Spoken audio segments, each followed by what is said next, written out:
Students, in our previous lecture हमने अपना जो 9th चैप्टर है न्यूटन लॉज ऑफ मोशन या force and laws of motion वो हमने कंप्लीट कर लिया था। कंजर्वेशन ऑफ मोमेंटम हमारा लास्ट टॉपिक था।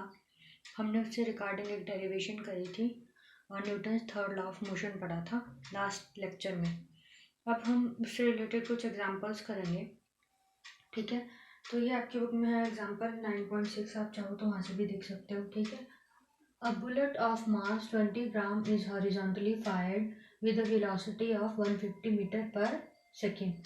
एक बुलेट फायर की जाती जिसका मास क्या है 20 ग्राम और उसकी वेलोसिटी क्या है initial 150 metre per second, final velocity 150 metre per second. From a pistol of mass, pistol का मास क्या है 2 kg। What is the recoil velocity of pistol. देखो अब यहाँ पे सिचुएशन क्या है कि जो बुलेट और पिस्टल से जो बुलेट निकली है वो दोनों ही पहले किस पे थे, रेस्ट पे, बिफोर फायरिंग, ठीक है। तो पहले तो हम यहाँ पे जो गिवन है वो लिख लेते हैं सॉल्यूशन, ठीक है। मास ऑफ बुलेट को हम क्या कंसिडर कर लेते हैं m1, क्या है वो हमारे पास 20 ग्राम, ठीक है। ऐसा यूनिट्स की वजह से हम इसे केजी में कन्वर्ट कर लेंगे तो ये क्या आ जाएगा 0.02 kg, ठीक है। ये 20/1000 होगा ना, तो ये क्या आ जाएगा 0.02 kg। फिर उसके बाद हमारे पास इनिशियल वेलोसिटी आ जाती है बुलेट की,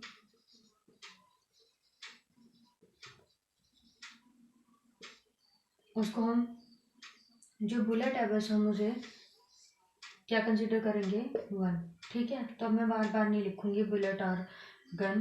तो इनिशियल वेलोसिटी क्या है u1, बुलेट किस पे है, रेस्ट पे, ठीक है।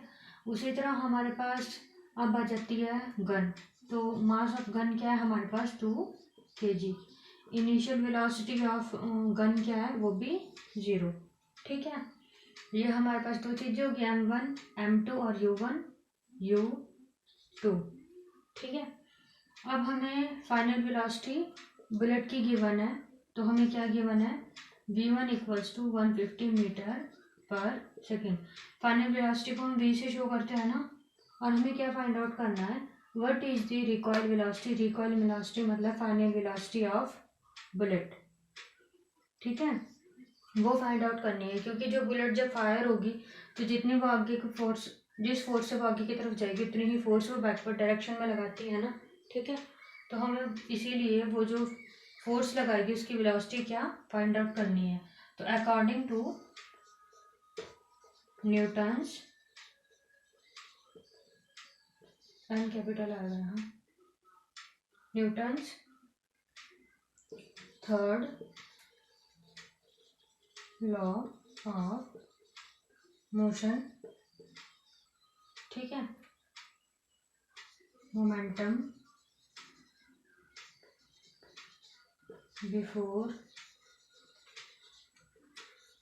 Firing must be equal to after firing, ठीक है, ठीक है। पूरे सिस्टम का मतलब मास और बुलेट दोनों का, बुलेट और गन दोनों का, ठीक है। तो हमारे पास क्या आ जाएगा m1 u1 plus m2 u2 equals to m1 v1 plus m2 v2। जो हमने कंजर्वेशन ऑफ मोमेंटम में फाइनल चीज निकाली थी वही है हमारे पास। m1 क्या है हमारे पास 0.02, इनिशियल वेलोसिटी क्या है 0, ठीक है। m2 क्या है हमारे पास 2 kg, 2 है ना। इनिशियल वेलोसिटी क्या है u2 0, ठीक है। m1 0.02, v1 क्या दिया है 150 मीटर पर सेकेंड, m2 हमें गिवन है, m2 क्या है 2 kg और v2 हमें फाइंड आउट करना है, ठीक है। तो अब देखो 0 से मल्टीप्लाई होगा 0 आएगा, 0 से मल्टीप्लाई होगा 0 आएगा, 0 plus 0 equals to 150 multiply by 0.2, ठीक है। ये आ जाएगा आपके पास 3 + 2v2, ठीक है। v2 वैसे ही रहेगा, हमने उसकी वैल्यू फाइंड आउट करनी है, 2 हम ऐसे ही निकालेंगे, ठीक है। तो अभी इधर आ जाएगा, इधर प्लस का है तो इधर क्या आ जाएगा -3 = 2v2, ठीक है। तो ये आ जाएगा -3/2, ठीक है, वेलोसिटी। अब वेलोसिटी माइनस में क्यों आई, क्योंकि जो रिकॉइल वेलोसिटी होगी वो in the opposite direction of motion होगी ना। बुलेट का मोशन देखो सामने की तरफ हो रहा है, और जो रिकॉइल वेलोसिटी है वो उल्टी तरफ हो रही है, तो वेलोसिटी इसके यहाँ पे क्या आएगी, नेगेटिव, ठीक है। इसके वैल्यू फाइंड आउट कर लेना, फिर v2 आ जाएगा आपके पास -मीटर/सेकेंड। तो ये था हमारे पास कि कैसे बुलेट फायर होगी तो उसकी रिकॉइल वेलोसिटी बिफोर फायरिंग और आफ्टर फायरिंग इफेक्ट होगी under law of conservation of momentum. अब देखिए हमारे पास नेक्स्ट एग्जांपल है, आपके बुक में एग्जांपल 9.7 है। इसमें देखते हैं हमें क्या करना है ये न्यूटन्स थर्ड लॉ पे बेस्ड और law of conservation of momentum पे बेस्ड है। तो देखते हैं, a girl of mass 40 kg, ठीक है, एक गर्ल है जिसका वेट क्या है 40 kg, jumps with the horizontal velocity of, horizontal velocity से जंप करती है 5 metre per second on a stationary cart. Cart मतलब स्केट्स समझ लो, या कोई भी फट्टा समझ लो लकड़ी का जिसके टायर है, ठीक है। कार्ट ट्रॉली टाइप को बोलते हैं जो चलती हैं, ट्रॉलीज, ठीक है। स्टेशनरी कार्ट मतलब इनिशियली वो क्या है, रेस्ट पे, मतलब कि जो हमारे पास इनिशियल वेलोसिटी होगी कार्ट की वो क्या होगी, 0, ठीक है। With frictionless wheels, frictionless wheels मतलब बिना किसी रोक के व्हील्स चल सकते हैं, मतलब व्हील पे कोई भी फ्रिक्शन का इफेक्ट नहीं है। फ्रिक्शन आप लोग समझते हैं, अपोजिंग फोर्स, ठीक है। अपोजिंग फोर्स जो कि मतलब किसी भी चीज़ के मोशन को किसी भी चीज़ को मोशन में आने से रोकती है, ठीक है। तो वहाँ पे कोई भी फ्रिक्शन नहीं है व्हील्स पे, मतलब वो स्मूथली चल सकते हैं। The mass of cart, cart का मास क्या है 3 kg, what is his velocity as the cart starts moving, ठीक है। गर्ल है ना तो यहाँ पे हर आएगा, what is her velocity as the cart starts moving, उसकी वेलोसिटी पूछी है जब कार्ट चलना शुरू हो जाएगा। Assume that there is no external unbalanced force, हमें अज्यूम करना है कि कोई भी अनबैलेंस्ड फोर्स नहीं है, मतलब कि जो कि कार्ट की वेलोसिटी होगी गर्ल की वेलोसिटी भी वही होगी, ठीक है, वर्किंग इन हॉरिजॉन्टल डायरेक्शन, ठीक है। इस वाली लाइन का मतलब है v1 = v2, ठीक है। तो हम देख लेते हैं, सबसे पहले हमें क्या दिया है, मास ऑफ गर्ल, ठीक है। गर्ल को हम सिस्टम m1 मान लेते हैं, आपने कंप्लीट लिखना है mass of girl, m1 = 40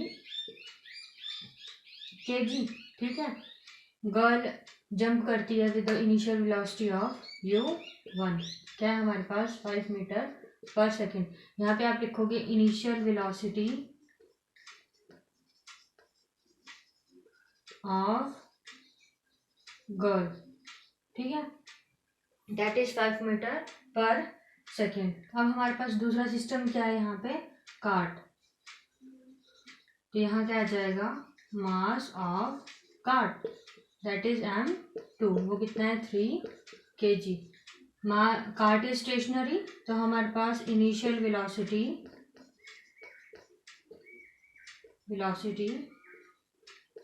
of cart क्या आएगी u2, दैट इज 0 मीटर/सेकेंड, ठीक है। अब हमारे पास ये फाइंड आउट करना है कि what is her velocity as the cart starts moving, तो मतलब कि जो v1 और v2 हैं वो इक्वल होंगे, ठीक है। हियर v1 = v2 और हमें दोनों ही फाइंड आउट करने हैं, ठीक है, समझे क्यों, क्योंकि यहाँ पे कोई भी अनबैलेंस्ड फोर्स नहीं है, इसीलिए v1 = v2 होगा, ठीक है। तो अब according to law of conservation of momentum, ठीक है,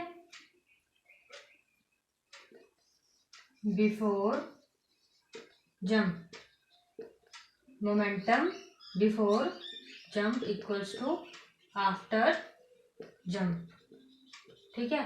बिफोर जंप क्या लिखेंगे हम, m1u1 प्लस m2u2, ठीक है। इधर आ जाएगा m1v1 plus m2v2। As v1 equals to v2 हम इसे एक नॉर्मल फाइनाइट वेलोसिटी कंसिडर कर देते हैं v, और m1 प्लस m2 बाहर v कॉमन ले लेंगे, ठीक है। दोनों जगह अगर हम v पुट करेंगे तो v कॉमन आ जाएगा ना, ठीक है। m1 की वैल्यू क्या है हमारे पास 40, u1 क्या है मल्टीप्लाई बाय 5, ठीक है, मल्टीप्लाई बाय 5। और m2 क्या है हमारे पास 3, इनिशियल वेलोसिटी काट की क्या है 0, तो ये तो 0 हो जाएगी, ये हमारे पास क्या आ जाएगा 200। यहाँ m1 प्लस m2 क्या आएगा 40 प्लस 3 इंटू वी, ठीक है। तो ये क्या आ जाएगा हमारे पास 200/43 इक्वल्स टू वी, ठीक है। 200/43 इक्वल्स टू वी, तो ये आ जाएगी आपके पास वेलोसिटी ऑफ द, सॉरी हाँ, व्हाट इज हर वेलोसिटी, ठीक है, velocity of girl and cart, ठीक है। तो यहाँ से आप 200/3 सॉल्व कर लेना, 43 ये मीटर पर सेकंड में आएगा और ये आपकी वेलोसिटी की वैल्यू आ जाएगी, ठीक है। अब देखिए ये आपके पास कुछ इंडेक्स क्वेश्चन है एक्सरसाइज से पहले, तो वो करवा देती हूँ मैं आपको। तो फर्स्ट है इसमें, if action is equal to the reaction, अगर एक्शन रिएक्शन के इक्वल है, जैसे कि Newton's third law of motion बोलता है, explain how a horse pull the cart. इसके कहने का मतलब ये है कि जैसे जब हॉर्स है वो जब कार्ट को पुल करता है तो कार्ट को भी इक्वल फोर्स से उस पर फोर्स लगानी चाहिए ना, इक्वल अमाउंट से उसके ऊपर फोर्स लगानी चाहिए, मतलब हॉर्स को धक्का देना चाहिए कार्ट को भी। जब हॉर्स कार्ट को खींच रहा है, मतलब जो भी वो चीज, कार्ट वो चीज है जिसपे हम लोग बैठ के जाते हैं, जिसपे जो घोड़े होते हैं वो सामान लेके जाते हैं, ठीक है। अगर घोड़ा उसे खींच रहा है तो कार्ट को भी उतने ही अमाउंट की फोर्स लगानी चाहिए, मतलब घोड़े को धक्का लगना चाहिए। वो क्यों नहीं लग रहा फिर, वो क्यों, जो घोड़ा है वो आसानी से कार्ट खींच सकता है। तो इसका देखो रीजन क्या है, वहां पे भी एक्शन है और रिएक्शन है। एक्शन क्या है, जो हॉर्स अर्थ पे फोर्स लगा रहा है चलने के लिए, दौड़ने के लिए, ठीक है। जो हॉर्स है वो अपने पैरों से पुश करता है, धक्का देता है ना अर्थ को, पुश करते हुए वो आगे चलता है दौड़ते हुए, वो वहां पे एक्शन है। उसका रिएक्शन क्या है, जो कि कार्ट आगे की तरफ चल रही है, मतलब कि जो कार्ट पुल हो रही है उस फोर्स की वजह से, रिएक्शन कार्ट दे रही है, वो क्या दे रही है, वो आगे की तरफ फोर्स लग रही है उसको, उसकी फोर्स कहाँ पे है, उसका रिएक्शन कहाँ पे है, जो वो चल रही है, ठीक है। एक्शन क्या है, पुश बाय द हॉर्स, और रिएक्शन क्या है, पुल बाय द कार्ट या पुल ऑफ द कार्ट, ठीक है। तो हम यहाँ पे लिखेंगे आंसर, this is because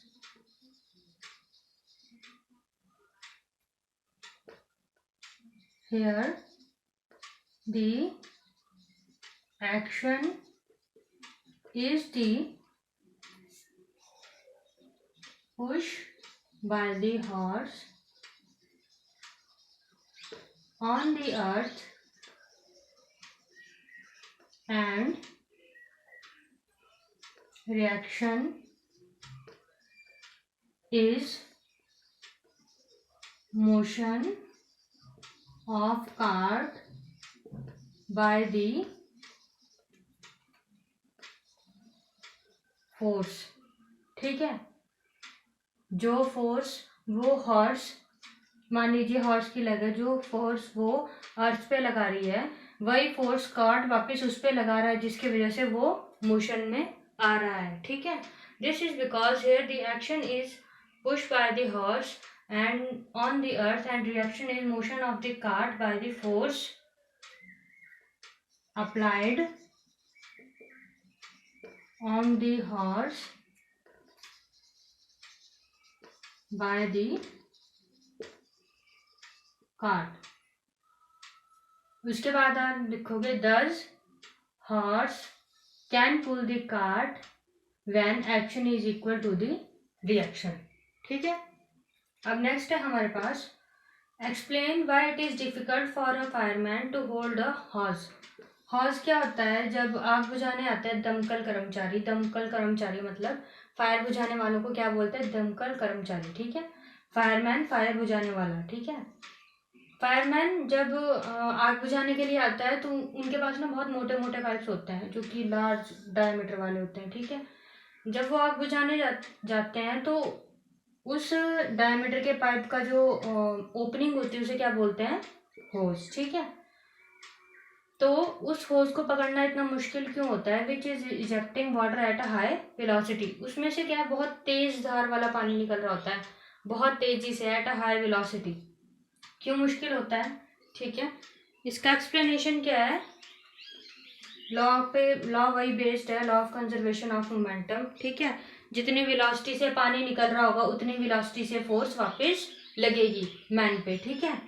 तो यहाँ पे क्या है?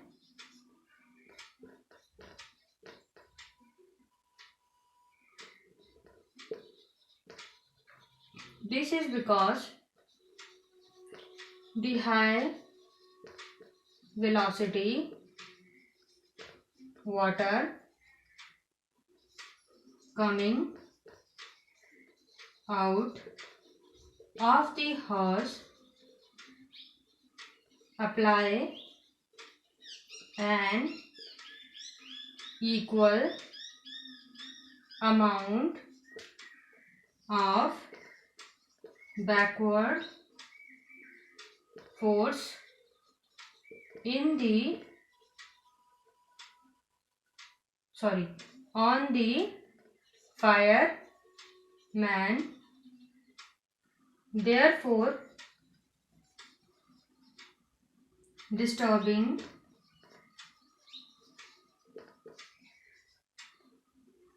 or pushing the fireman backwards, ठीक है।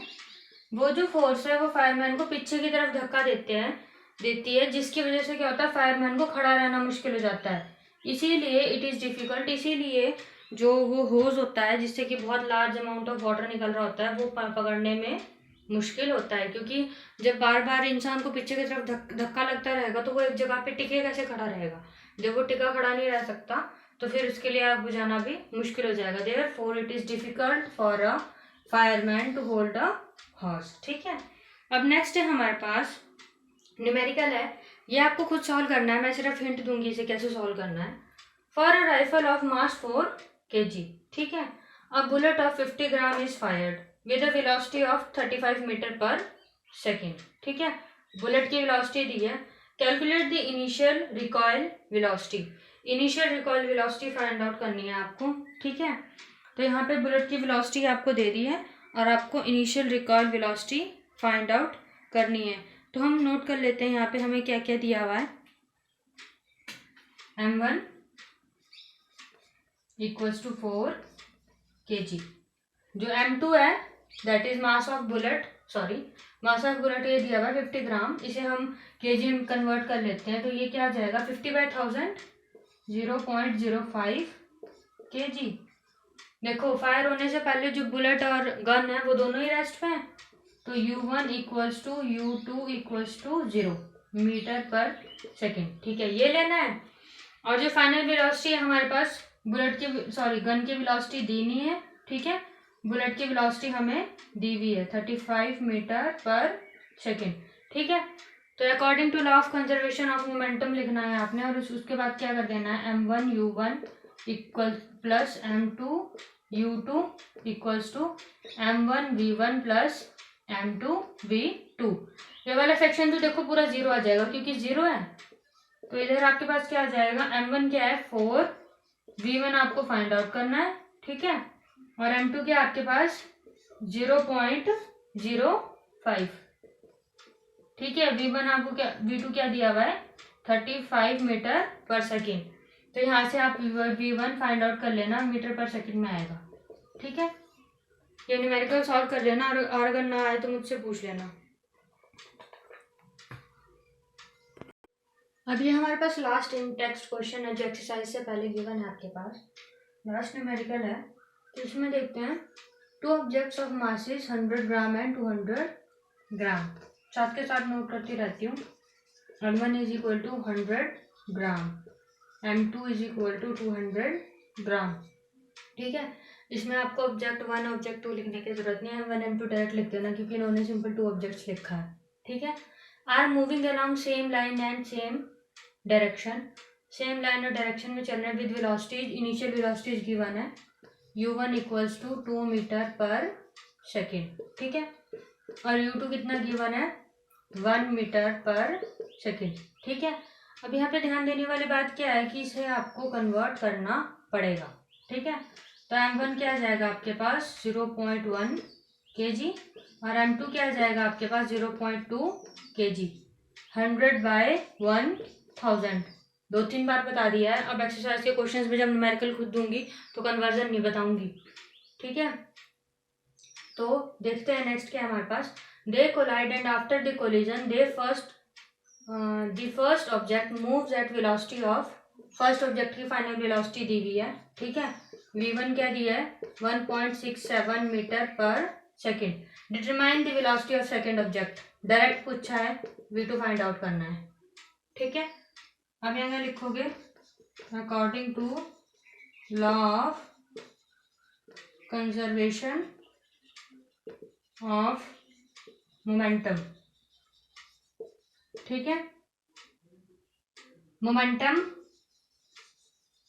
Before collision is equal to momentum after collision. Complete लिखना है आप लोगों ने, मोमेंटम लिखना है इसके आगे। Momentum before collision, momentum after collision. M1 U1 plus M2 U2 equals to M1 V1 plus M2 V2। ठीक है, वैल्यूज पुट कर देंगे। M1 क्या है 0.1 मल्टीप्लाई बाय 2 प्लस M2 क्या है 0.2 multiply by 1 equals to M1 क्या है 0.1, फाइनल वेलोसिटी क्या है 1.67। ठीक है, M2 0.2, V2 हमें फाइंड आउट करना है। तो ये तो हमारे पास आ जाएगा 0.2 प्लस 0.2, इधर आ जाएगा 0.167 प्लस 0.2 V2। तो ये आ जाएगा आपके पास 0.4 minus 0.167 is equal to 0.2 V2। ठीक है, इसको माइनस करेंगे तो आपके पास आ जाएगा 0.333। ठीक है, ये इधर 0.2 है तो ये 0.2 आ जाएगा और V2 फाइंड आउट कर देना है इन्हें डिवाइड करके। मीटर पर सेकेंड में आपकी वेलोसिटी ऑफ सेकेंड ऑब्जेक्ट आ जाएगी। सो ये थे आपके इंटेक्स्ट क्वेश्चन। नेक्स्ट लेक्चर में हम एक्सरसाइज के कुछ क्वेश्चंस डिस्कस करेंगे, जो सिमिलर और सिंपल क्वेश्चंस हैं वो मैं आपको होमवर्क दूंगी। सो आज के लिए बस इतना ही। इंटेक्स्ट क्वेश्चंस नोट कर लेना, और जो मैंने कैलकुलेशंस आधी छोड़ी हैं वो आधी ही मुझे चेक करने के लिए मत दे देना। मैक्सिमम बच्चे क्या करते हैं, मैं फ्रैक्शन में लिखती हूँ तो फ्रैक्शन में ही मुझे दे देते हैं, सॉल्व करके देना है। सॉल्व करने का मतलब आपका ये है कि अगर एग्जाम में आ जाए तो आप आराम से क्वेश्चंस कर सकें। ठीक है, so thank you, this is all for today.